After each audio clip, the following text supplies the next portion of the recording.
ನಿಮ್ಮ ಈ ದೇವಸ್ಥಾನದೊಡನೆ ಹಿನ್ನವನಾಗಿ ಈ ಕಡೆಗೆ ಬಂದ ಸ್ಥಿತಿಯನ್ನು ಕಂಡ್ರೆ ಪರಮಾತ್ಮನಿಸುತ್ತದೆ. ಯಾವತ್ತೂ ಆನಂದ ತುಂಬಿನಾಗಿರಬೇಕಾದಂತಹ ನೀನು ಮಾತ್ರ ನಿನ್ನವರು ಈ ಬ್ರಹ್ಮದೇವರ ಸಮೇತವಾಗಿ ಈ ಕಡೆಗೆ ಒಟ್ಟು ಸೇರಿ ಬಂದಿರಲ್ಲ. ಆನಂದದ ಆಗರವಾಗಿ ಸಂತೋಷದ ಸಾಗರವಾಗಿ ಬಿಟ್ಟಂತಹ ದೇವಲೋಕದಲ್ಲಿ ಹತಮುಖಿಗಳಾಗಿಯೇ ನೀವು ಮೆರೆಯುತ್ತಾ ಇದ್ದವರು. ಹೌದು, ಈ ದುಃಖ ಯಾಕೆಯ ಯಾಕೆ ಹೀಗೆ ಬಂದೆ? ಶ್ರೀಹರಿ ನಮಗೆ ನಾಮವನ್ನು ಕೇಳಿ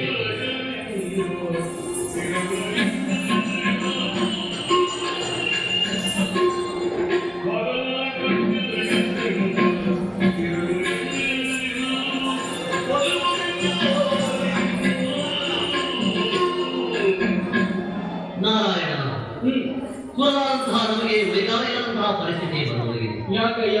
ದೇವಲೋಕವನ್ನು ದುಷ್ಟನಾದಂತಹ ಭಸ್ಮಾಸುರ ವಶಪಡಿಸಿಕೊಂಡಿದ್ದಾರೆ. ಪರನ ಕುಮಾರನಾಗಿ ಹುಟ್ಟಿ ಬಂದಂತಹ ಆತ ವಿಚಿತ್ರಕಾರಿ ಶಕ್ತಿಯಾಗಿ ಬೆಳೆಯುತ್ತಾ ಇದ್ದಾರೆ.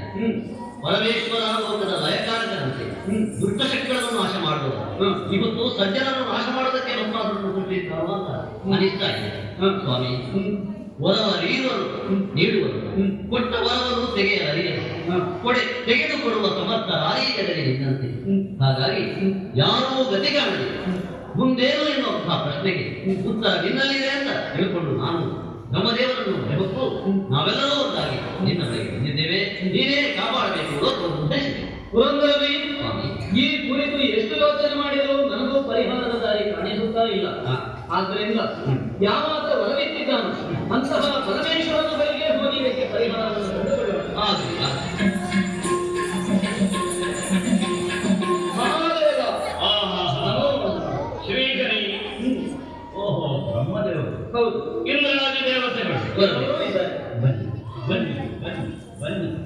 ಪರಮೇಶ್ವರನೇ, ಏನು ವಿಶೇಷ?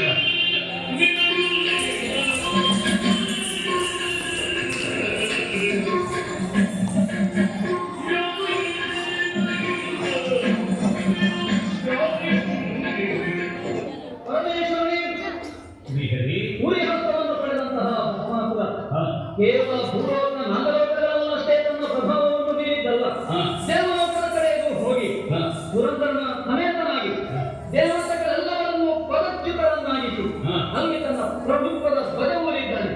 ಆದ್ದರಿಂದಲೇ ಚಿನ್ನಮದನರಾಗಿ ಬಂದಿದ್ದಾರೆ. ದೇವದೇವನೇ, ಇಂತಹ ದುರವಸ್ಥೆಗೆ ನೀನು ಕೊಟ್ಟಂತಹ ವರದೇ ಕಾರಣವಾಯಿತು ತಾನೆ. ಆದ್ದರಿಂದ ಶಾಂತಾಗಿ ವರವನ್ನು ಕೊಟ್ಟಿರುವ ನನಗಂತೂ ತಿಳಿಯಬೇಕು. ವರ ನೀಡುವಾಗ ಹಿನ್ನೆಲೆ ಹಾಗೆ ಕೊಟ್ಟವನು ಉದಾತ್ತ ಭಾವದಿಂದಲೇ ಕೊಟ್ಟಿದ್ದಾನೆ, ಪಡೆದವನು ಅದನ್ನು ಅಪವ್ಯಯ ಮಾಡ್ತಾನೆ ಅಂತ ಈಗ ಗೊತ್ತಾಯಿತು. ಗೊತ್ತಾದ ಮೇಲೆ ಕೊಟ್ಟದ್ದು ಕೊಟ್ಟ ಹಾಗೆ ಹೋಗ್ತದೆ. ಹೌದು, ಇದನ್ನು ಆ ರೀತಿ ದುರ್ವಿನಿಯೋಗ ಮಾಡಿಕೊಡುವುದು ಅಂತ ಬೇಕಿದ್ರೆ ಒಂದು ಕಟ್ಟಪ್ಪಣೆಯನ್ನು ಮಾಡಬಹುದಾಗ್ತದೆಯೋ ಏನು? ಪರಮೇಶ್ವರನೇ, ಕೊಟ್ಟುವುದರ ಪರಿಣಾಮ ಏನಾಗಿದೆ? ಇಷ್ಟೇ ಅಲ್ಲ,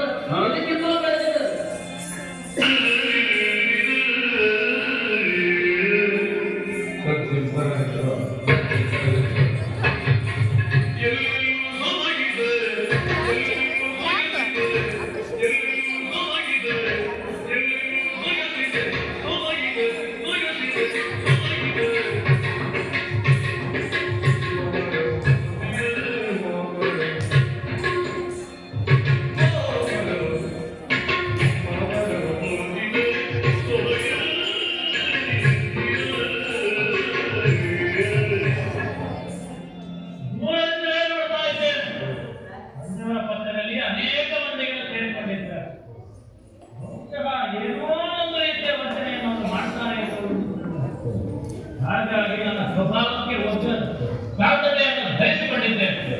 ನೇರವಾಗಿ ಅವರನ್ನು ಹೋಗ್ತೇನೆ. ತಂದೆಯವರೇ, ತಂದೆಯವರೇ, ನಿಮಗೆ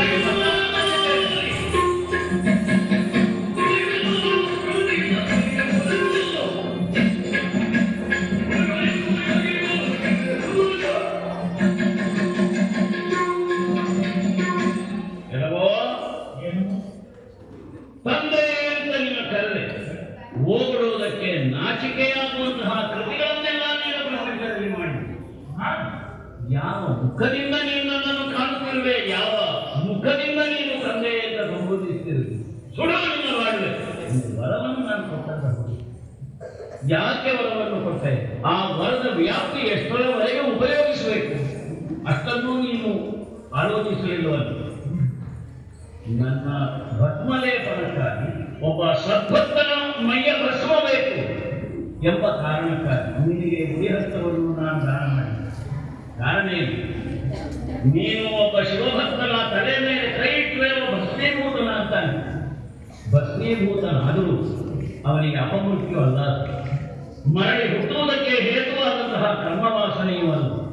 ಈಗ ನಾನು ಕೇಳಿದಂತೆ ನೀನು ಅದನ್ನು ಕಂಡವರಲ್ಲಿ ಪ್ರಯೋಗಿಸ್ತೇನೆ.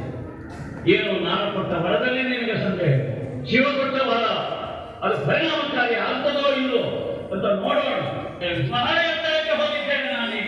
ಹಾಗಾಗಿ ಪ್ರತಿಯೊಬ್ಬರು ಸಣ್ಣರಾಗಿ ಮನೆ ಮಾಡಿಕೊಡ್ತಾ ಇದ್ದಾರೆ. ನನ್ನ ಪ್ರವೃತ್ತಿಯಿಂದ ಯಾವ ಕಾಲಕ್ಕೂ ನಾನು ಹಿಂದೆ ಬರೋಣ. ಹೇಳಿರಲ್ಲ ಮೂರನೇ ಕಣ್ಣನ್ನು ತೆರೆಯುತ್ತೇನೆ, ನೋಡೋಣ. ಅದು ನನ್ನನ್ನು ಸುಟ್ಟು ಬಿಟ್ಟು ಮತ್ತೆ ನೀವು ಕೊಟ್ಟ ವಾಕ್ಯ ಬೆಲೆ ಇಲ್ಲ ಅಂತ ಅದರಿಂದ ನೋಡೋಣ ಶಿವಶಕ್ತಿಯ ಪ್ರಭಾವ ಏನೀಗ ನನ್ನಲ್ಲೇ ಪ್ರಯೋಗಿಸಿ ನೋಡಬೇಕು. ಹೊರಟಿಸಿಯನ್ನು ನಿಮ್ಮ ಗುರಿ ಹಸ್ತ ನಿಮ್ಮ ಮೇಲೆ ಪ್ರಯೋಗ ಆಗ್ತದೆ. ನನ್ನ ಗುರಿ ಹಸ್ತ ನನ್ನ ಮೇಲೆ ಪ್ರಯೋಗಿಸ್ತೀವಿ. ನೋಡೋಣ ನಿಮ್ಮ ನಿತ್ಯ ಮೇಲೆ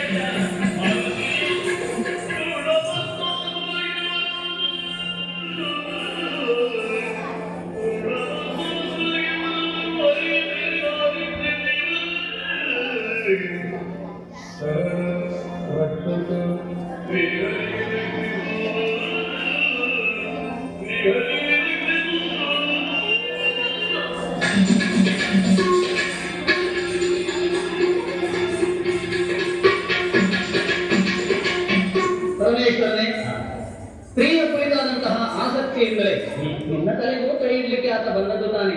ಸ್ತ್ರೀಯರನ್ನು ಪೀಡಿಸುತ್ತಲೇ ಅವನ ಕರ್ಮವನ್ನು ಮುಂದುವರಿಸುತ್ತಾ ಬಂದಿದ್ದಾನೆ. ಅಂಥವನನ್ನು ಒಂದಲ್ಲ ಒಂದು ರೂಪದಿಂದ ಸಂಹಾರ ಮಾಡಬೇಕಿದ್ರೆ ಅವನಿಗೆ ಯಾವುದರ ಕುರಿತು ಆಸಕ್ತಿ ಉಂಟು ಅದನ್ನೇ ಅವನಿಗೆ ತೋರಿಸಿ ಮುಳ್ಳಿನಿಂದಲೇ ಮುಳ್ಳನ್ನು ತೆಗೆಯುವ ಹಾಗೆ ಹೆಣ್ಣಿನ ರೂಪವನ್ನು ಧರಿಸಿ ಅವನ ಎದುರಿಗೆ ಹೋಗುವುದು ಉಳಿತು ಅಂತ ನನಗೆ ಅನ್ನಿಸ್ತದೆ. ಎಷ್ಟು ಸೂಕ್ತವಾದ ಪರಿಹಾರವನ್ನು ನೀನು ಹೇಳಿದನು. ಆಗಲಿ ಶಿವನೇ, ನಿನ್ನ ಸೂಚನೆಯಂತೆ ಹೆಣ್ಣಿನ ರೂಪವನ್ನೇ ಧರಿಸಿ ಹೋಗ್ತೇನೆ.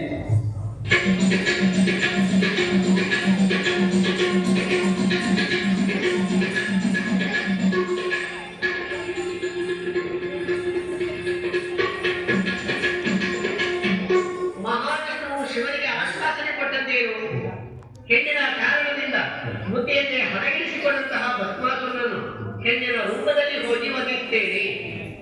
ಆ ಶ್ರೀಮನ್ನಾರಾಯಣನಾದಂತಹ ನಾನು ಎಂತವರ ಮನಸ್ಸನ್ನಾದರೂ ಮೋಹಿಸುವಂತಹ ರೂಪ ಧರಿಸಿದ್ದರಿಂದ ಮೋಹಿನಿ ಅಭಿಧಾನದಿಂದ ಮುಂದೆ ಸಾಗಿ ಅವನನ್ನು ಸಂಧಿಸಿ ಉಪಾಯಾಂತರದಲ್ಲಿ ಅವನನ್ನು ವಧಿಸಬೇಕಾಗಿದೆ. ಆದರೆ ಅವನನ್ನು ಆಕರ್ಷಿಸುವುದಕ್ಕೆ ಇಂಪಾಗಿ ನಾನು ಹಾಡ್ತಾ ಇದ್ದರೆ ಕಿವಿಲಿಸಿ ಕೇಳಿ ನನ್ನ ಸರಿಹ ಅವನೇ ಬರಲಿಕ್ಕಿಲ್ಲವೇ? ಆ ಪರಿಸರ ಎಷ್ಟು ಪಕ್ವವಾಗಿದೆ.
ಖಂಡಿತವಾಗಿ ಯಾವುದೇ ಸುಂದರಿ ಆ ಬಗ್ಗೆ ಯಾರದ್ದೇ ಆಕ್ಷೇಪ ಇದೆ. ಭೂಮಂಡಲದವಳಂತೂ ಅಲ್ಲವೇ ಅಲ್ಲ. ಈ ಕರ್ಮಭೂಮಿಯಲ್ಲಿ ನಿನ್ನಂತಹ ರೂಪ ಸಿಗುವುದಕ್ಕೆ ಸಾಧ್ಯವಿಲ್ಲ. ಹೌದಾ? ಯಾಕೆ ಕಾಶ್ಮೀರ ಕಂಡ ಮುಂದೆ ತಮ್ಮ ಪರಿಚಯವನ್ನೆಲ್ಲ ಹೇಳಿಕೊಂಡು ಹೋಗುವಂತ ಮಾಡುವಂತದ್ದು ಶುಭಕರ ಅಲ್ಲ. ನೀನು ನನ್ನನ್ನು ಕೇಳಬೇಕು. ಹೌದು. ಆದ್ರಿಂದಲೇ ನಾನು ವಿಚಾರಿಸುತ್ತಿರುವುದು.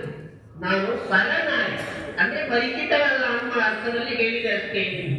ಇಷ್ಟು ಸಲಿಗೆಯಿಂದ ವ್ಯವಹರಿಸ್ತಾ ಇದ್ದೇನೆ. ನನ್ನಲ್ಲಿ ನನ್ನ ಬಾಳ ಸಂಗಾತಿಯಾಗಿ ಒಬ್ಬ ಪ್ರಬುದ್ಧನಾದವರು ಪ್ರಬಲನಾದವರು ಸಿಗ್ತಾರೆ ಅಂತ ಆದ್ರೆ ನಾವಿಬ್ಬರೊಂದಾಗಿ ಒಂದು ನೃತ್ಯ ಸೇವೆಯನ್ನು ಸಂವಿಧಾನಕ್ಕೆ ಸಲ್ಲಿಸಿ ಬಿಡ್ತೇವೆ ಎಂದು.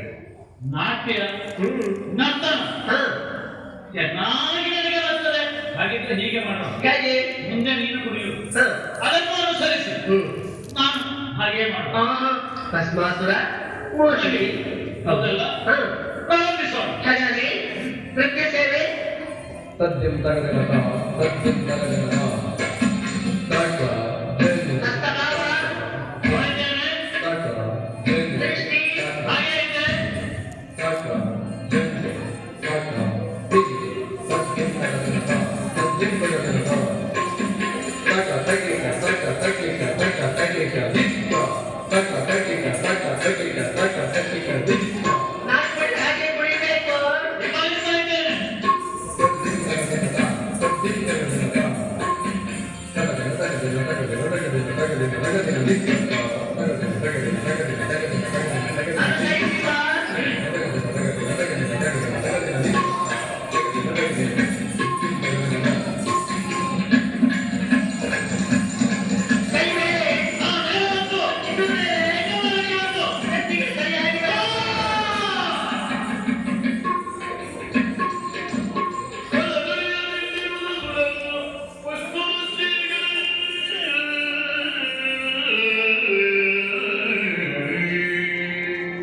ಲೋಕಕಂಟಕನಾದಂತಹ ಈ ಭಸ್ಮಾಸುರನನ್ನು ವಧಿಸಿದ್ದಾರೆ.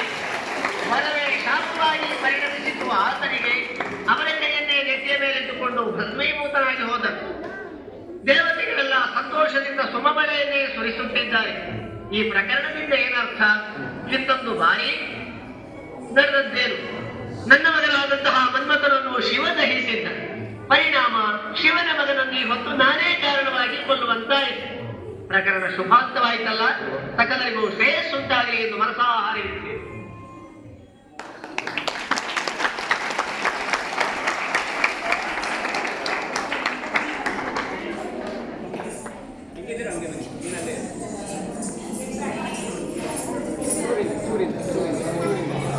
ಕರಾವಳಿಯ ಸಾಂಸ್ಕೃತಿಕ ನೃತ್ಯ ಯಕ್ಷಗಾನವನ್ನು ತಮ್ಮ ನೃತ್ಯದ ಮೂಲಕ ತಮ್ಮ ಹಾವಭಾವಗಳ ಮೂಲಕ ನಮ್ಮೆಲ್ಲರನ್ನು ರಂಜಿಸಿದ ಮತ್ತು ನಮ್ಮ ಮನಸ್ಸನ್ನು ಸೂರೆಗೊಳ್ಳುವಂತ